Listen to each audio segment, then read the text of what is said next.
Bonjour et bienvenue dans Grande Bleue, le podcast qui vous emmène en Méditerranée à la découverte du patrimoine et des gens du Sud.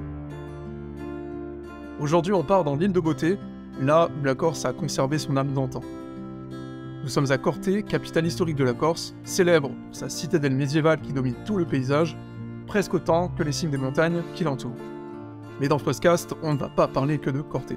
Je suis avec Gabriel de Jager-Otoviane, si je prononce bien ton nom, un enfant du pays, guide conférencier qui connaît le Cortenay comme sa poche bien évidemment, mais plus encore le Bauge ou la région voisine, dont tu vas nous parler dans ce podcast. Bonjour Gabriel. Bonjour. Pour commencer justement ce podcast, j'ai envie de commencer par une question de géographie, parce que je pense que tout le monde se pose la question. On parle de Centre-Corse, ça doit être assez simple à localiser pour tout le monde, mais est-ce que tu peux nous situer les deux territoires que sont le Niol à l'ouest et le Bauge à l'est ? Oui, donc le Niolo, pour y arriver, c'est un peu plus compliqué, un peu plus loin que la région du Bauge. Il faut monter un peu vers le nord et ensuite prendre une route qui monte de façon assez spectaculaire vers les hauts plateaux du Niolo vers la côte ouest de la Corse. Et du coup, c'est un territoire assez enclavé qui est relié aux montagnes, surtout du Cinto et d'autres montagnes importantes de l'île. Et ensuite, on a le Bauge qui va être beaucoup plus proche, à une vingtaine de minutes de Corté. Et du coup, l'influence de Niolo a été très importante sur la ville même, l'histoire de Corté, puisque très proche. Très bien. Et alors, est-ce que tu peux, alors comme tu es guide conférencier, c'est bien ça, hein, tu es guide conférencier. Exactement. Ça se passe comment, cette vie de guide conférencier, quand on est dans le Cortenay, le Bauge qu'est-ce que tu proposes comme excursion ou visite, justement, dans ce territoire ? Alors, il y a deux types de visites. La visite la plus demandée, la plus intéressante, c'est la patrimoniale, où on visite les villages. Donc, on reste environ une heure, même une heure et demie dans un village. On visite un ancien couvent, on visite l'ancienne église, les chapelles. On cherche les anecdotes, les traditions qui se faisaient au près du lavoir. Bref, toute la vie villageoise, qu'elle soit ancienne ou même récente, des années 70, voire même d'aujourd'hui, ce qui se passe en ce moment même. Et ça, c'est une visite patrimoniale. Et ensuite, on a les visites nature-culture, où on reste proche des villages, mais on emprunte les anciens chemins muletiers et on va visiter des lieux proches des villages, puisqu'on ne fait pas des balades trop lointaines.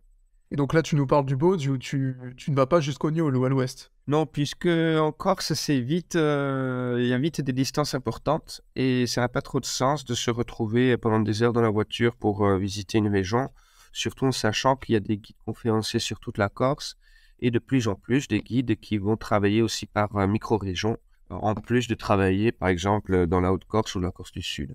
Très bien. Et alors, j'ai vu que tu avais alors spécifiquement dans le Bauge, où tu as des attaches dans le village d'Herbajol en bon français, pour le dire comme ça. Et c'est de là que tu fais vivre donc une association qui contribue à réhabiliter des sentiers et des édifices abandonnés dans toute la région. On va parler des chemins de randonnée un peu plus tard. Mais d'abord, le Bauge, tu le disais juste avant, c'est une série de villages de caractère qui sont chargés d'histoire. Est-ce que tu peux nous en dire un petit peu plus ? Ouais, donc dans le Bauge, il y a plusieurs villages qui ont vraiment eu une grande histoire. Pas juste une histoire, disons, de la Piève et de la vallée, mais une histoire qui a marqué toute la Corse.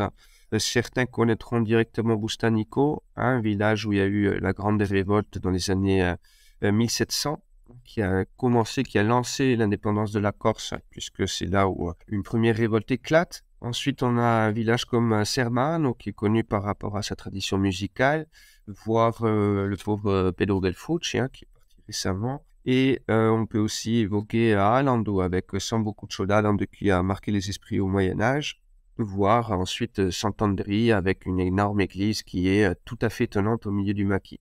Exactement. Donc tu parlais, les débuts de la guerre de 40 ans à Bustanico, avec ce fameux vieillard qui s'était révolté, enfin en tout cas insurgé contre l'impôt génois. À Lando, avec beaucoup de choses à Lando, effectivement, il y a beaucoup de choses qui se passent là-bas.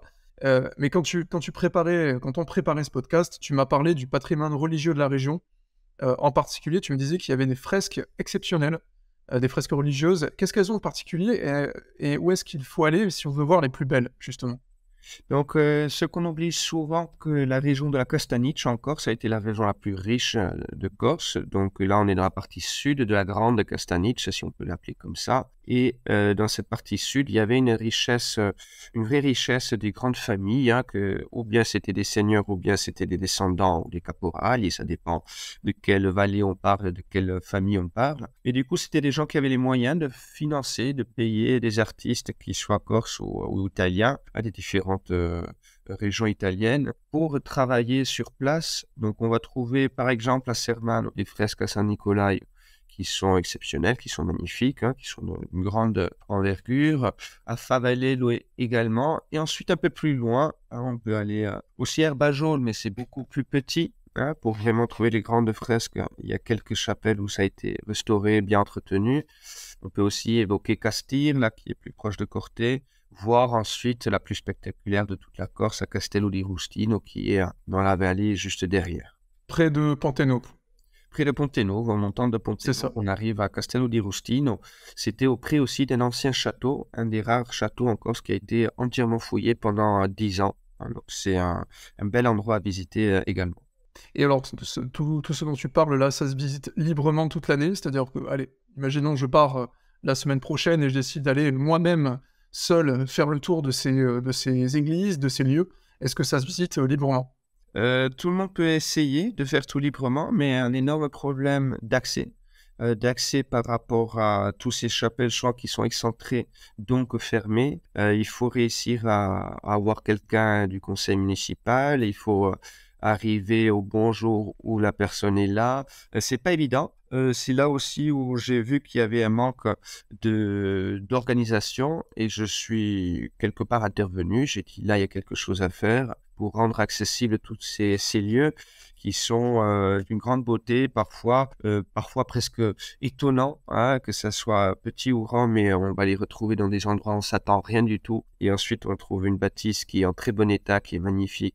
Et on s'est dit comment ça se fait. Et là, il y a aussi besoin d'une explication, puisque juste arriver dans un lieu sans comprendre pourquoi des choses se sont déroulées d'une certaine façon et pourquoi on trouve l'endroit comme il est aujourd'hui, sans explication, c'est quasiment impossible de comprendre ces endroits. Ouais, donc ça, c'est un peu l'avantage du guide conférencier que n'a pas le visiteur lambda, qu'il soit corse ou continental, peu importe, ou étranger, puisque j'ai un autre guide dans le Cap Corse qui me disait lors d'une discussion il y a quelques jours que lui, il a les clés des chapelles. C'est pareil pour toi, en fait. Exactement. Bref, j'ai pas toujours les clés dans ma poche, mais on a trouvé des accords par rapport à un endroit où la clé elle est déposée, ou un double, ou sinon comment contacter quelqu'un pour pouvoir accéder à une église ou une chapelle. Et c'est ça une grande problématique. Comme les villages sont souvent un peu désertés, il y a plus grand monde. Les églises qui s'ouvraient évidemment toujours auparavant, aujourd'hui sont souvent fermées. Mais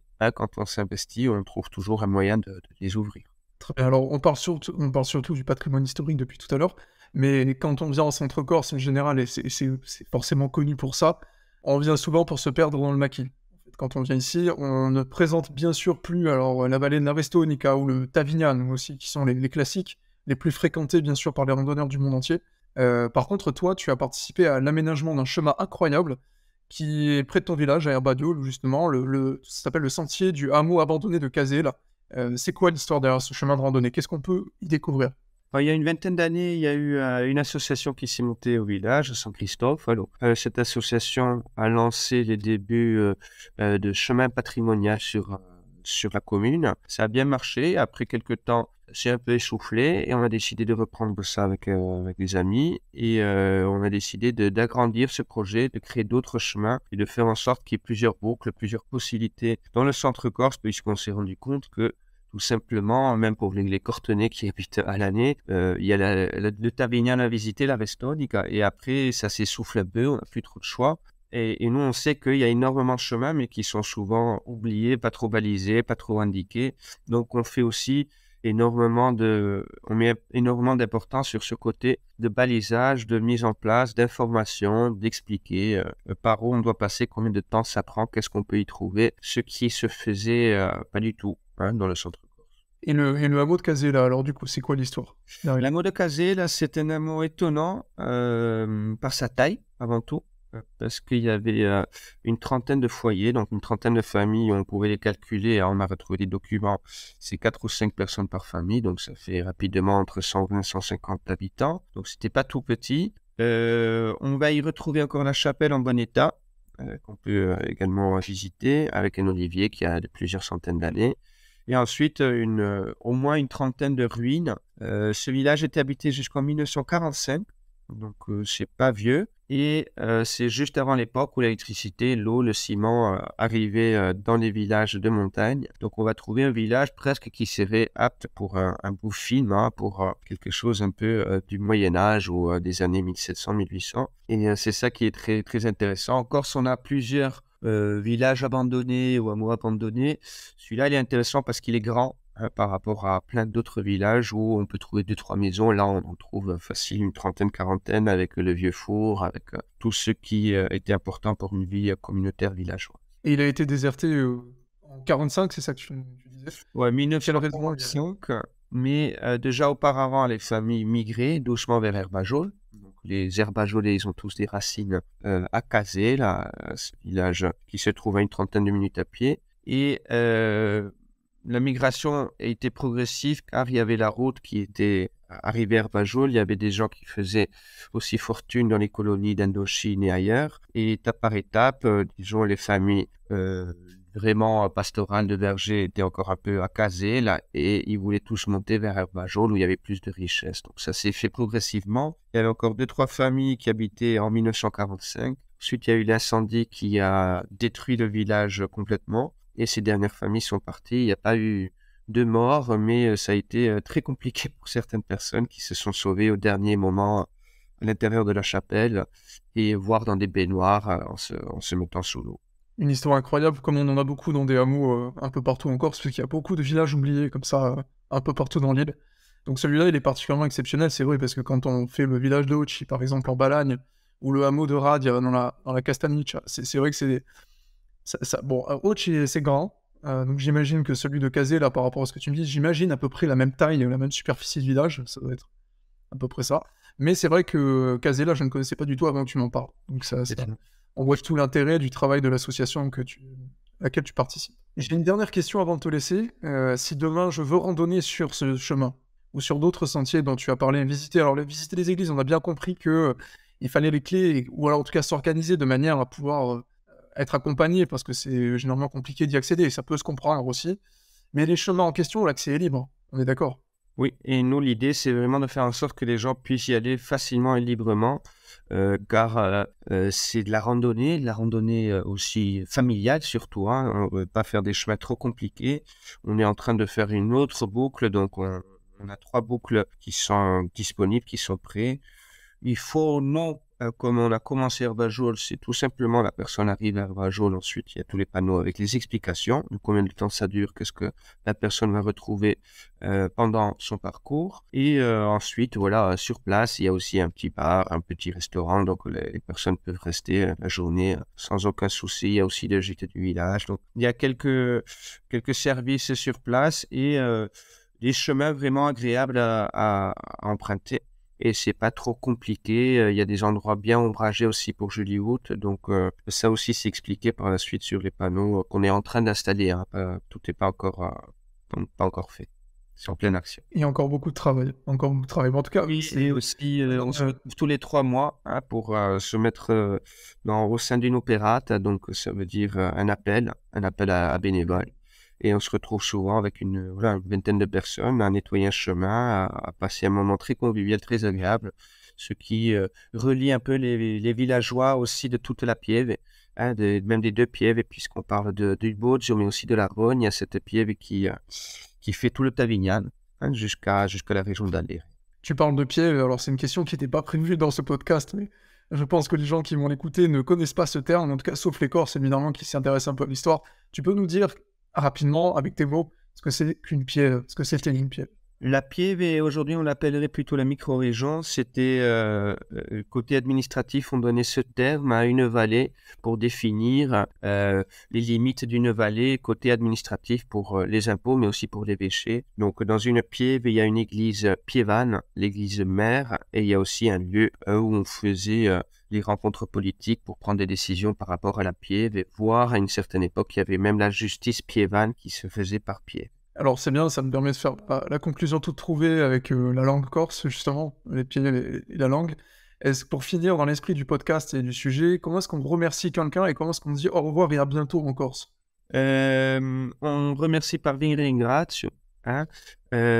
Après on dit a presto, a dopo, et a vederci pour une prochaine fois, parce que a vederci ça veut dire on va se revoir. Et c'est ça qui est beau. C'est ça. Avec ça. Donc nous d'ailleurs pour se revoir, hein, c'est très simple pour ceux qui veulent visiter cette région, ou bien les gens viennent tout seuls et font une belle randonnée. Si par contre ils veulent avoir plus d'infos historiques et culturelles, moi j'ai un petit site facile de trouver qui s'appelle les visites guidées du Bauge. À partir de là, les personnes peuvent me contacter et on fait une sortie dans le canton. Très bien, bah, écoute, merci Gabriel. Alors, voilà, on arrive à la fin de ce podcast. J'espère que vous avez découvert le centre corse et surtout le Bozio, cette micro-région sous un angle nouveau. Merci de nous avoir écoutés jusqu'au bout. Et si vous avez envie d'aller plus loin, comme vient de le dire Gabriel, je vous invite soit à se rendre voir sur son site, soit à découvrir nos autres épisodes audio ainsi que nos guides numériques téléchargeables sur horizonte.fr dans la rubrique guide. À très bientôt.